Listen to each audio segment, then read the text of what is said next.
Hello दोस्तों, स्वागत है आपका कॉमिक्स टाइम्स में। और आज हम शुरू कर रहे हैं एक और अच्छी सी कॉमिक्स, चमत्कारी सेब। और अभी तक आपने हमारे चैनल को सब्सक्राइब नहीं किया तो प्लीज़ सब्सक्राइब कर दें, ताकि हमारे नए नए अपडेट आप तक तुरंत पहुंच सके। कोई भी वीडियो अपलोड करूं तो सबसे पहले आप देख सके, उसके लिए सब्सक्राइब तो कर दें। चलिए शुरू करते हैं। बहुत समय पहले सुंदर नगर में धर्मवीर नाम का प्रजापालक एवं पराक्रमी राजा रहता था। उसके राज्य में प्रजा बहुत खुशहाल थी। पूरे राज्य में दुखी थे तो केवल राजा धर्मवीर और रानी रूपमणी। इसका कारण उनका विवाह के 15 वर्ष बाद भी संतानहीन होना था। एक शाम जब राजा धर्मवीर अपने शयन कक्ष में पहुंचा, प्रिय, तुम्हें हर समय उदास व दुखी देखकर मुझे दुख होता है। स्वामी, आप मेरे मन की व्यथा तो जानते ही हैं, मैं क्या करूं, दिल के हाथों विवश हूं। राजा ने रानी को समझाया, रहने दो प्रिय, हम संतान का सुख हमारे भाग्य में ही नहीं लिखा तो इससे ईश्वर की इच्छा मानकर संतोष करना चाहिए। स्वामी, आप शायद नहीं जानते कि नारी की सबसे बड़ी अभिलाषा माँ बनना होता है। मैं समझता हूँ रानी, और फिर मेरा भी मन करता है कि कोई मुझे पिताजी कहकर पुकारे। कुछ भी हो महाराज, एक औरत और एक मर्द के दिल में बहुत फर्क होता है। शायद यही कि पुरुष अपने दुखों में अपना कर्तव्य नहीं भूल पाता। आप यह कहना चाहते हैं कि मैं अपना कर्तव्य भूल चुकी हूँ? नहीं प्रिय, मैं यह कहना चाहता हूँ कि यदि मैं भी तुम्हारी तरह अपने दुखों में दुखी हो जाऊं तो राज्य की प्रजा के प्रति जो मेरा फर्ज है, क्या मैं उसे पूरा कर सकूंगा? स्वामी, इस राजगद्दी का कोई उत्तराधिकारी हो, इसलिए आप दूसरा विवाह कर लें। यह क्या कह रही हो प्रिय? ऐसा हरगिज नहीं हो सकता। मुझे ईश्वर पर पूरा विश्वास है, वह जो करेगा ठीक ही हो करेगा। स्वामी, यह आंसू हर समय बहने की चीज नहीं है पगली। जाओ छत पर चलो, मासूम पक्षी हमारी राह देख रहे होंगे।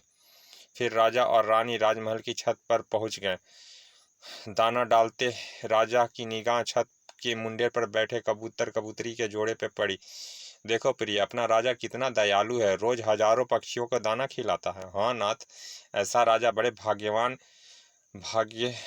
के भाग्य में होते हैं। हम लोग वाकई खुशनसीब हैं। पर यह दुख पर हाँ, पर खुद राजा रानी इतने खुशनसीब नहीं है। क्या मतलब? अपने राजा रानी विवाह के 15 वर्ष बाद भी संतानहीन है। इसी कारण मन ही मन दुखी है। ओह हे भगवान, कृपा करो हमारे उदार राजा पे। हा हा हा हा हा हा हा। उन मासूम पक्षियों की बात सुनकर राजा हंस पड़ा। यह आप स्वामी, आप हंस क्यों रहे हैं? ओह, अगर मैंने इसे अपने हंसने का कारण बता दिया तो यह जान जाएगी कि मुझे पक्षियों की भाषा आती है, और किसी और के यह जानने से मेरी जान को खतरा है। हाँ, कुछ नहीं, पक्षियों के क- क- कलोल कल कलवश को देखकर मन प्रसन्न हो गया। थोड़ी देर बाद, चलो प्रिय, शाम के भोजन का समय हो गया है, चलिए स्वामी। और इसी तरह शाम को भुलाने की कोशिश करते हुए उनके दिन बीत गए। एक दिन राज दरबार में महात्मा सिद्धनाथ पधारे। पधारिए महात्मन, आसन ग्रहण कीजिए। आसन ग्रहण करने के बाद महात्मा जी बोले, कहो राजन, कैसे हो? मुनिवर, आपकी कृपा से मैं और मेरी प्रजा दोनों खुशहाल हैं। राजन, हम तुमसे झूठ बोलते बोलते हो? अपना दुख हमसे छुपाना चाहते हो? तभी महामंत्री बोले, मुनिवर, हमारे राजा विवाह के 15 वर्ष बाद भी संतानहीन है। यही इनका एवं समस्त प्रजा की दुख का कारण है। राजन, अब हम तुम्हें अपने यहाँ आने का मुख्य उद्देश्य बताते हैं। दरअसल राजन, आज से 2 वर्ष पूर्व मैंने जहाँ आपके तमाम गुणों के चर्चे सुने, वही आपके संतानहीन होने की बात भी मेरे कान में पड़ी। हमारे राजा बड़े दयालु हैं महाराज। हाँ भाई, उनसे बड़ा दानी नहीं हो सकता। लेकिन दुख इस बात का है कि अब तक वे संतानहीन हैं। तभी आपकी संतान प्राप्ति के लिए मैंने यज्ञ किया। ओम भूर्भुवस्सुवः। 2 वर्ष की कठोर साधना के बाद मैं माँ कामाक्षी के को प्रसन्न करने में सफल हो गया। लो भक्त, इस सेब को खाने वाली स्त्री निश्चित ही माँ बनेगी। किंतु क्या देवी माँ, इसके सेब से उत्पन्न संतान केवल 20 वर्ष ही जीवित रहेगी। सो राजन, इतनी कठोर साधना अब व्यर्थ ही जाएगी, क्योंकि इतनी छोटी उम्र की संतान आपको और रानी को केवल दुख ही पहुंचाएगी। इसीलिए यह उचित नहीं कि मैं यह फल आपको दूं। नहीं मुनिवर, मैं आपकी साधना व्यर्थ नहीं होने दूंगा। आप कृपया वह फल मुझे दे दें। सोच लो राजन, 20 वर्ष बाद जब तुम्हारा जवान पुत्र तुम्हारी आंखों के सामने दम तोड़ेगा तो वह दुख तुमसे सहन न होगा। 20 वर्ष बाद क्या होगा, मैं अभी यह नहीं सोचना चाहता मुनिवर। आप कृपया मुझे यह फल दे दें। ऐसी बात है तो यह लो फल। रात को भोजन के बाद इसे महारानी को खिला देना। तुम्हें अवश्य संतान प्राप्ति होगी। मुनिवर, मैं आपका हृदय से आभारी हूँ। अच्छा राजन, अब हमें आज्ञा दो। मैं क्या मुनिवर, हमें सेवा का अवसर तो दे। नहीं राजन, अब हम चलते हैं। फिर राजा ने बहुत कहने पर भी महात्मा नहीं रुके और उनके जाते ही महामंत्री जी, फल से प्राप्त संतान की उम्र 20 वर्ष होगी, यह बात महारानी तक नहीं पहुंचनी चाहिए। जी महाराज। महामंत्री को विदा करके महाराज राजनिवास पहुँचे। यह देखो प्रिय, मैं तुम्हारे लिए क्या लाया हूँ। महाराज, यह तो सेब है। हाँ प्रिय, सेब पर असाधारण सेब। क्या मतलब महाराज?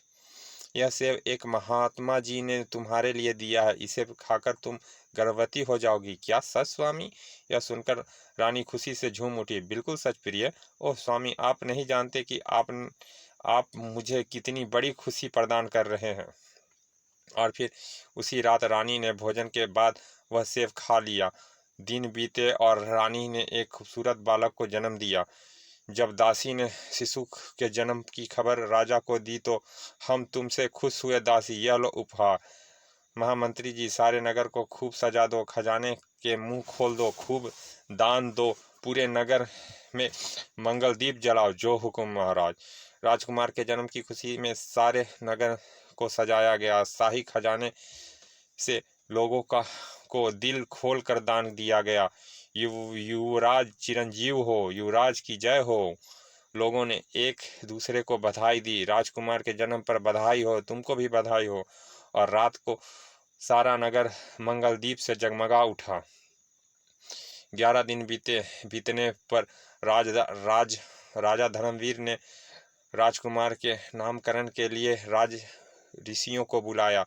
हम चाहते हैं कि आप सब अपने पोथी पत्रे देखकर राजकुमार की जन्म कुंडली बनाएं और उसके अनुसार उसका नामकरण करें। जो आज्ञा महाराज।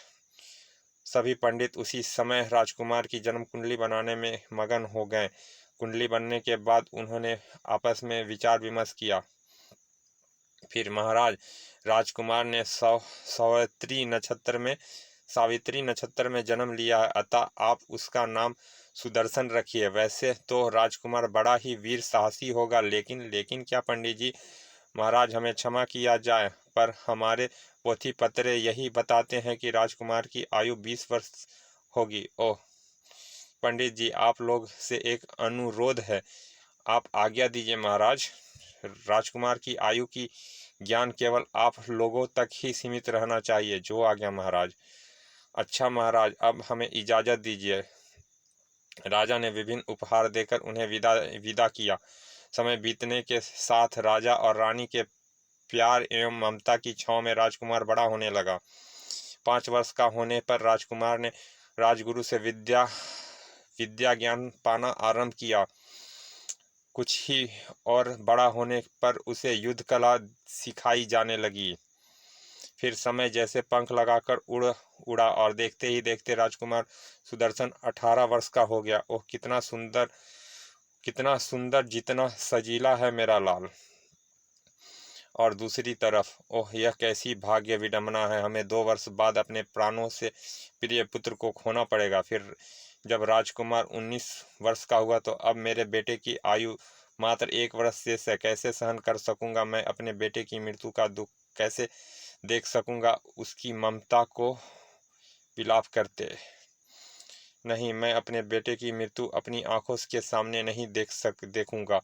राजा ने तभी मंत्री तथा अपनी पत्नी व पुत्र को बुलवाया। महामंत्री जी, मेरे मन में तीर्थ यात्रा का विचार आया है। मेरे लौटने तक आप अन्य राजकुमार व महारानी का ध्यान रखें। जी महाराज।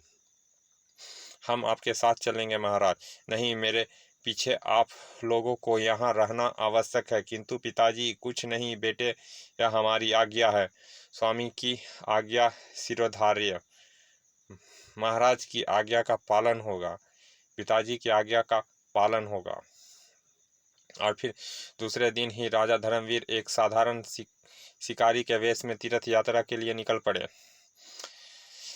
कई धामों के दर्शन करते हुए एक दिन राजा धर्मवीर जब उत्तरकाशी की ओर बढ़ रहे थे तो मुझे भी यहाँ ठहरना चाहिए, यज्ञ का फल मिलेगा।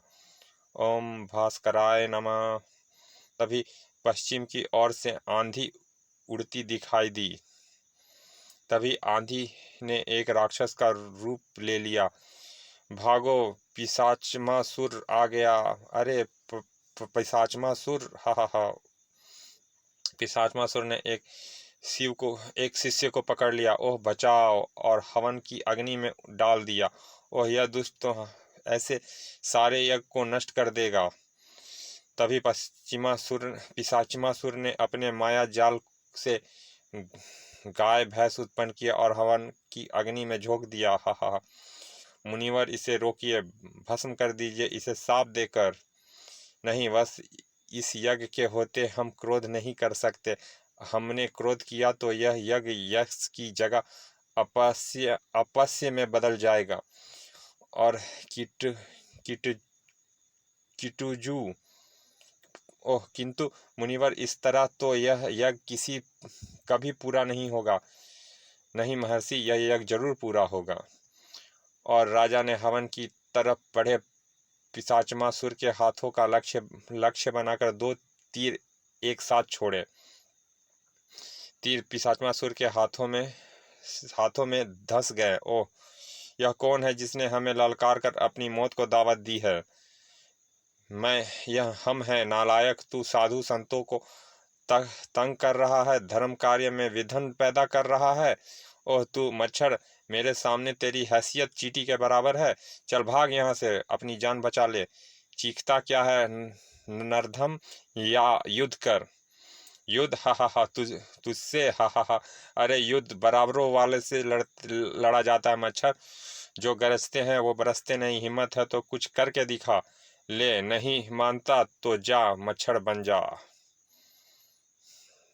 छू। अगले ही पल पिशाचमासुर राजा धर्मवीर को मसलने के लिए आगे बढ़ा। मुनिवर, कुछ कीजिए इसे। ओह आर्य, हम इस वीर पुरुष को इस मायावी के माया जाल से तो बचा ही सकते हैं। हा हा हा। मसल कर रख दूंगा तुझे। और अगले ही क्षण राजा धर्मवीर अपने पूर्व रूप में आ गया। उठो राजन, तुम इस दुष्ट का संहार कर सकते हो। अब इसका जादू तुम पर नहीं चलेगा। विपरीत स्थिति देख पिशाचमासुर ने अपना पैर राजा धर्मवीर को मसलने के लिए बढ़ाया, किंतु यह तीर इसमें मेरी तरफ बढ़ने से रोकेगा। अब पिशाचमासुर ने पैतरा बदला और अपने मुख से अग्नि उगलने लगा, किंतु महर्षि द्वारा राजा धर्मवीर के चारों तरफ बांधे गए सुरक्षा घेरे के कारण राजा का बाल भी बांका ना हुआ है। इसका तो कुछ नहीं बिगड़ा। मुझे दिव्य अस्त्र का प्रयोग करना चाहिए। पश्चिमासुर ने हवा में हाथ हिलाया और छपक। हे वीर पुरुष, इसका वध करने में अब देर ना करो। राजा ने अपने धनु पर तीर चढ़ाया और अपने समस्त गुरुओं एवं भगवान को याद किया और पिशाचमासुर की नाभि का लक्ष्य करके तीर छोड़ दिया। तीर के प्रचंड प्रहार ने पिशाचमासुर राक्षस को पश्चिम के आकाश में विलीन कर दिया। अद्भुत, निसंदेह वीर पुरुषों। महर्षि राजा धर्मवीर से बोले, तुम कौन हो वीर पुरुष? तुमने इस राक्षस को मारकर हम लोगों को ही नहीं, पूरी मानव जाति की सहायता की है। प्रणाम महर्षि। राजा धर्मवीर सिंह ने उत्तर देने से पहले सबको प्रणाम किया। फिर वह बोले, महर्षि, यह तो मात्र मानव धर्म था, बस तुम वीर होने के साथ धर्म पालक भी हो। कहो, इस बियाबान में कैसे? मुनिवर, मैं तीर्थ स्थल के दर्शन के को निकला हूँ और इधर से उत्तरकाशी जा रहा हूँ। वह बड़े ही उत्तम विचार है वीर पुरुष। वीर, तुमसे एक निवेदन है, तुम कल तक के लिए हमारे यज्ञ की समाप्ति तक यहीं रुक जाओ। जैसी आपकी आज्ञा महर्षि। फिर महर्षि ने अपना यज्ञ शुरू किया और राजा धर्मवीर उनकी सेवा सबभूषण में जुट गए। ओम देवाय नमः। राजा धर्मवीर केवल उनकी रक्षा ही नहीं बल्कि यज्ञ का सारा प्रबंध भी करने लगे।